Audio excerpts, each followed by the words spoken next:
my fight fans? So, Sean O'Malley had done an interview with Ariel Hawani, and there were talks about when he actually wants to fight and if he's going to be number one contender. Well, yes, 100% regarding his win over Peter Yan this past, or excuse me, not this past, but 2 weeks ago at UFC 280.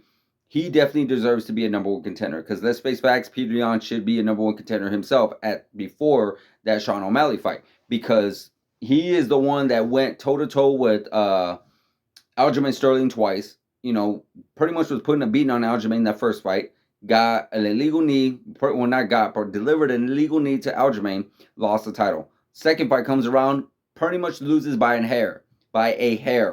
The fight could have very easily gone either way, but that's the reason why he is no longer champ. So with those tough fights that he had, and now with Sean O'Malley pretty much winning that fight, it was a back and forth fight. I do not want to hear whatsoever saying, oh, well, it was a clear cut fight. No, it really wasn't. It really could have gone either way. Those second round and third round were definitely back and forth, but that first round, you could have gave it to any person. So it wasn't a robbery, and it wasn't a clear fight, a clear cut win. It was a fight where you could have gone it either way. It would not have been a robbery if Peter Yan won. It would have not been a robbery if Sean O'Malley won. So let's just remember that. Let's get that out of the way for all you haters and for all your haters against Sean O'Malley and your really, really, really big nut huggers on Sean O'Malley. So let's get that out of the way. It was a very good contested fight. No one was destroyed. Nobody was dominated. Back and forth battles. It was a great fight. I enjoyed it. I'm sure you guys did too. So, moving on. He has been talks about the new, of course, being number one contender and being possibly up for that bantamweight championship against Aljamain Sterling. Well, Aljamain has already said that he does not want to fight until mid 2023. So that means we're looking at June or July. My money would be he's probably banking on that, that summer showdown. That fight that usually the UFC does this big thing, this big blockbuster fights during summer, and they put all their big headliners on one pay-per-view and they make a big blockbuster out of it. So I am really, really putting my money on towards that's where he wants to come. So my major question to you guys is this: should Sean O'Malley wait and train to fight Aljamain, or should he take another fight prior to that? My personal opinion is he needs to wait because this is not something you want to get ready for with another fight. First, you run the risk of losing, because you're not going against any chumps out there. You're going against some of the very best in that division, which just so happens to be a very hot division. I can't stress that enough. I can't say that enough about the bantamweight division. These guys are always on point, always, firing back and forth. They're just the amount of names on that list of the bantamweights are just crazy. I could go all day talking about the bantamweights. But nonetheless, you do not want to run that risk of losing your title shot if you just so happen to get another fight with Chito Vera, or you get in a fight with Sanhagen, or you get in a fight with Marab, and it just so happens to now it dwindles down, you possibly lost, you may look bad, and now they're questioning, do we really want to give this guy another title? Give this guy a title shot? Talking about Sean O'Malley. So scratch that out of the way. Scratch that idea out of the way. The important thing is to train, because you're not going against a striker. You're not going against a kickboxer. You're not going in there against someone that's going to stand up with you and have a great stand-up battle. No. Aljamain Sterling has already pretty much said it all. He pretty much said it. He is the human backpack. He is the human anaconda. He is going to wrap himself around you very, very patiently. Do a little ground and pound, look for that submission, and call it a night. He is not going to have a war with you. And that's one thing you got to train for. That is one thing you really got to prepare for, because he is one hell of a wrestler. His ground game is phenomenal. He's being trained by Matt the Terracera and Ray Longo over there. These guys are literally black belts. You got a 4th degree black belt on there that is literally training at the highest level. Your champ is training at the highest level with these guys on the ground. That's something that Sean O'Malley, unfortunately, pretty much Aljamain Sterling has forgotten more about jiu-jitsu than Sean O'Malley is probably ever going to learn. just because of his teachers, because of his masters.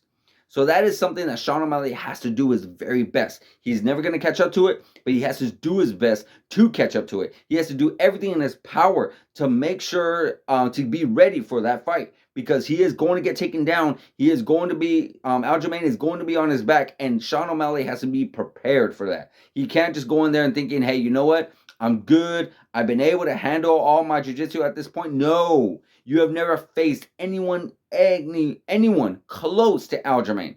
Peter Yan had trouble with him, and you didn't have an easy time with Peter Yan, regardless of what you want to think and feel and say. You did not have a 5-round fight with Peter Yan. Aljamain Sterling did. So that is something you really, really, really, really need to train for. That is something I personally feel Sean O'Malley should do. If he is number one contender, if he is the one that's up next for the championship, he should now 100% take that time, take the rest of this year and the rest of the next year to train, get your ground game on point, get your jiu-jitsu on point. Your stand-up is phenomenal. If this was a stand-up war, I 100% favor Sean O'Malley to pretty much knock out Aljamain, but unfortunately it's not, and it's not going to be. Aljamain does have some power, and he does have some good, little, decent hands. You don't want to overlook that. But at the same token, we already know what his game plan is. We already know, well, not exactly what his game plan is, but we already have an idea of what he's going to do.